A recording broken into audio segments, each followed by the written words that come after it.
Assalamualaikum warahmatullahi wabarakatuh. Eh, Salam sejahtera untuk kita semua. Rekan mahasiswa, pada kesempatan hari ini kita mencoba untuk membahas peristiwa hukum. Apa yang dimaksud dengan peristiwa hukum itu? Peristiwa dalam bahasa Indonesianya adalah diartikan sebagai suatu kejadian. Peristiwa hukum di sini artinya kejadian yang menimbulkan suatu adanya hukum dapat berlaku dan kejadian yang berhubungan dengan hukum. Nah, menurut Pan Aveldorn bahwa peristiwa hukum itu adalah suatu peristiwa yang didasarkan hukum menimbulkan atau menghapus hak. Ini jenis peristiwa hukum. Yang pertama, peristiwa hukum karena perbuatan subjek hukum, dan yang kedua, peristiwa hukum yang bukan merupakan subjek hukum.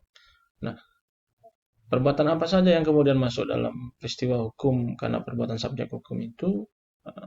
Misalkan peristiwa pembuatan surat wasiat dan peristiwa tentang penghibahan barang.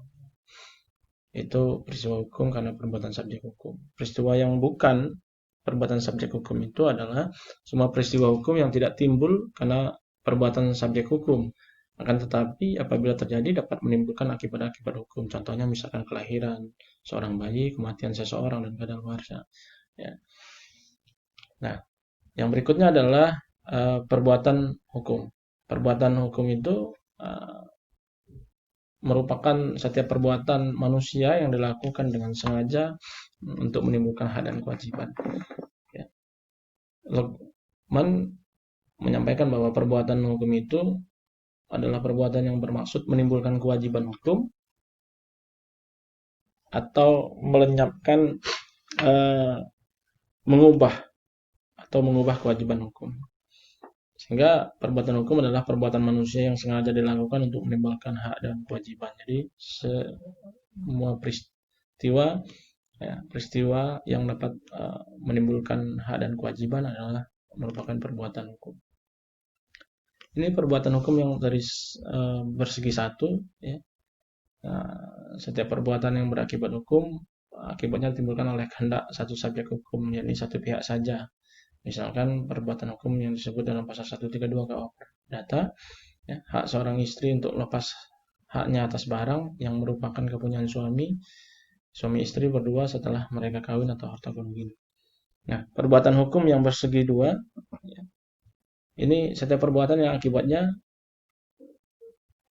diatur oleh hukum, ya, yang berdasarkan kehendak dua belah pihak.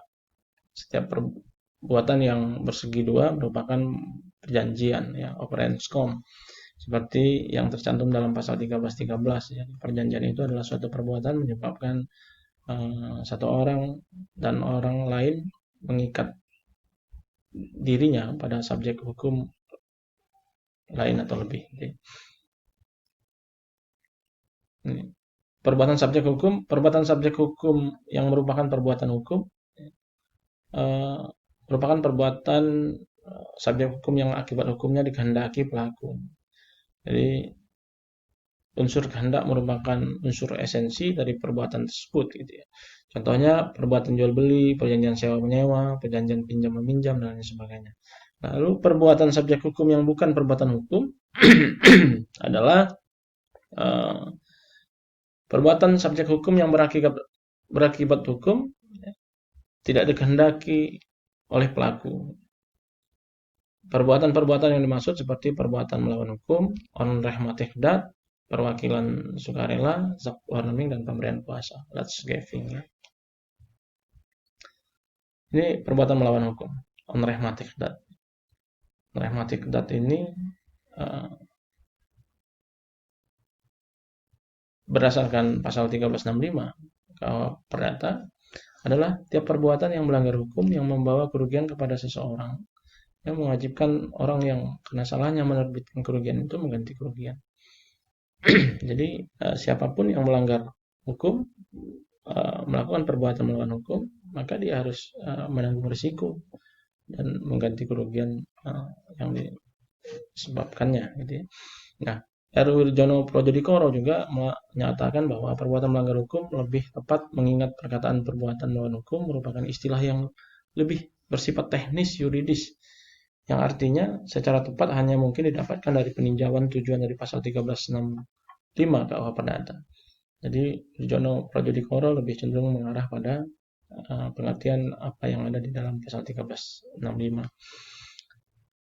Ya, Mukni Joyo Dirjo menyampaikan bahwa perbuatan melawan hukum itu adalah perbuatan melawan hukum. Ersbakti juga menyampaikan bahwa sebagaimana di dalam pasal 1365 bahwa perbuatan itu melanggar hukum. Perbuatan yang bertentangan dengan asas hukum merupakan perbuatan melawan hukum menurut Utrecht. Nah, kedudukan ruang lingkup pengaturan hukum dan pengertian tentang perbuatan melawan hukum. Yang pertama adalah perikatan, Overenskom. Overenskom ini buku kedua Kitab Undang-Undang Hukum Perdata mengatur berbagai hal yang berkaitan dengan perikatan. Terus kemudian ada perjanjian. Perjanjian adalah perikatan yang berasal dari perjanjian diatur sebagaimana dalam pasal 1313 sampai dengan pasal 1337 KUH Perdata. Undang-undang, perikatan yang berasal dari undang-undang diatur dalam bab ketiga ya, mulai dari pasal 1352 sampai dengan pasal 1380 KUH Perdata. Ini tentang undang-undang. Perbuatan melawan hukum, saudara, ada kasus dulu, kasus Ares itu, ya, Cohen dan Linderbaum. Ada pemilik perusahaan percetakan berusaha untuk memata-matai dan mencuri rahasia perusahaan saingannya. Nah, untuk memudahkan upayanya, Cohen menyuap pegawai Lindenbaum agar si pegawai mau membuka rahasia dapurnya. Nah, ketika tahu upaya tersebut, Lindenbaum menggugat Cohen mengganti rugi berdasarkan pasal 1401 BW atau 1365 KUH Perdata ya, di persidangan. Cohen berdalih apa yang dia lakukan tidak melanggar hukum karena undang-undang yang mengaturnya. Dan ini diputus bahwa Cohen melakukan perbuatan melawan hukum. Nah, dengan demikian perbuatan melawan hukum itu menurut kasusnya Ares ini, yang pertama melanggar hak orang lain, yang kedua bertentangan dengan kewajiban si pembuat, yang ketiga bertentangan dengan kesusilaan yang baik, yang keempat bertentangan dengan kepatutan yang terdapat dalam masyarakat terhadap diri dan barang orang lain. Nah, ini menurut Meyer, hak subjektif menunjukkan kepada sesuatu yang diberikan oleh hukum kepada seseorang secara khusus untuk melindungi kepentingan.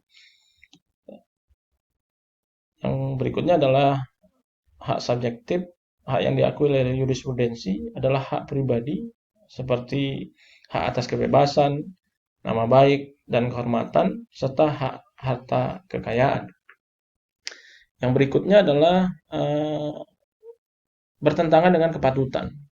Jadi, perbuatan tersebut sangat merugikan orang lain tanpa kepentingan yang layak. Nah, yang berikutnya adalah bertentangan dengan kepatutan juga, ya, perbuatan yang tidak berfaedah, yang menimbulkan bahaya terhadap orang lain, dan menurut manusia yang normal, hal tersebut harus diperhatikan. Jadi, perbuatan melawan hukum ini bukan hanya melanggar mengambil hak orang lain saja, tapi kemudian melanggar hak-hak subjektif kepemilikan seseorang. Ya. Nah, rumusan perbuatan melawan hukum menurut Maryam Darus Badrul Saman juga hampir sama ya dengan para ahli lainnya. Yang pertama adalah suatu perbuatan melawan hukum itu mengakibatkan kerugian kepada orang lain, maka yang menyebabkan kerugian itu dia harus mengganti rugi. Yang kedua, melanggar hukum. Tiap perbuatan melanggar hukum atau hak orang lain bertentangan dengan kepatutan pastinya ya. Nah, gitu. Terus kemudian yang ketiga, seorang yang sengaja tidak melakukan suatu perbuatan yang wajib dilakukannya disamakan dengan seseorang yang melakukan suatu perbuatan terlarang dan karena melanggar hukum. Jadi dalam hukum itu berbuat atau tidak berbuat ada sanksi ya, ada konsekuensinya. Nah, arti melawan hukum menurut Hofmann, ya, yang pertama adalah perbuatan itu harus menimbulkan kerugian pada orang lain. Yang kedua, perbuatan itu harus melawan hukum. Yang ketiga, perbuatan itu karena kesalahan yang dapat dicela kepadanya. Yang keempat, harus ada yang melakukan perbuatan, gitu ya. Kalau nggak ada yang melakukan perbuatan, nggak jelas siapa yang melakukan apa namanya, kepada siapa kita akan menuntut ganti kerugiannya. Ini unsur esensial tuntutannya. Apabila seseorang atau satu pihak hendak menuntut ganti rugi dalam suatu perkara perbuatan hukum, maka harus terpenuhi beberapa unsur. Yang pertama, perbuatan itu perbuatan memang perbuatan melawan hukum. Ada hubungan sebab akibat, ya. Kondisi sine qua non misalkan. Ini teorinya Panburi menyatakan bahwa ada teori sebab akibat. Tidak akan terjadi satu hal kalau kemudian tidak ada penyebabnya. Nah, terus kemudian adanya kesalahan.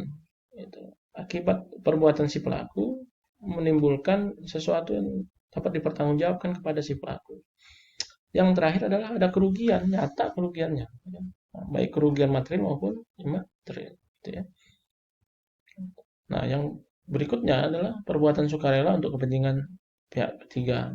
Ini Zakwarneming.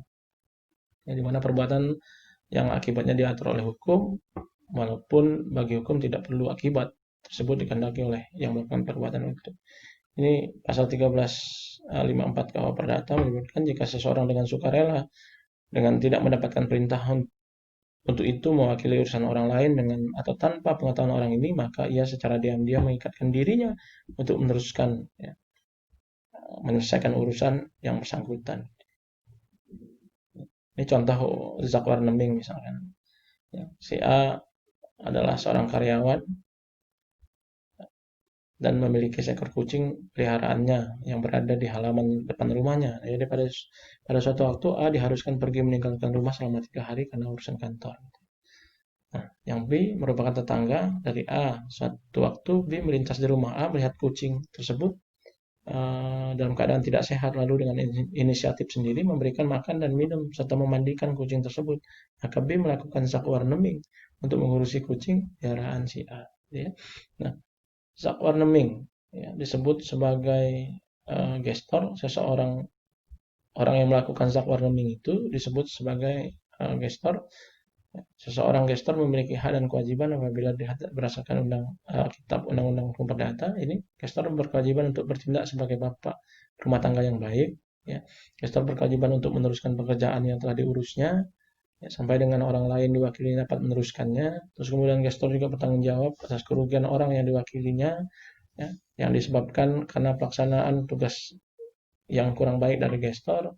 Gestor juga berhak mendapatkan penggantian biaya yang telah dikeluarkan, ya, dalam pengurusan kepentingan secara sukarela tersebut. Namun demikian gestor tidak berhak atas suatu upah. Gestor mempunyai hak retensi untuk menahan barang kepunyaan orang diwakilinya sampai pengeluarannya dibayar kembali. Ini akibat hukumnya. Akibat hukum adalah segala akibat yang terjadi dari segala perbuatan hukum. Ini akibat hukumnya. Akibat hukum itu mudah melahirkan suatu hak dan kewajiban bagi para subjek hukum. Ini hak dan kewajiban. Segala akibat yang terjadi dari segala perbuatan hukum itu yang dilakukan oleh subjek hukum ini dapat mengakibatkan hak dan kewajiban, ya. Ada hak relatif, hak mutlak gitu, ya. Terus kemudian ada juga muncul kewajiban misalnya. Faktor kewajiban itu muncul diperoleh dari hak dengan syarat harus memenuhi kewajiban tertentu, ya. Ini faktor dan lenyapnya kewajiban, ya. Meninggalnya seseorang, hak yang melahirkan kewajiban telah hilang, ketentuan undang-undang, kewajiban telah dialihkan, misalkan di luar kemampuan manusia. Mungkin itu rekan-rekan mahasiswa yang dapat saya sampaikan pada kesempatan ini. Terima kasih atas perhatiannya. Wabillahi taufiq wal hidayah. Wassalamualaikum warahmatullahi wabarakatuh.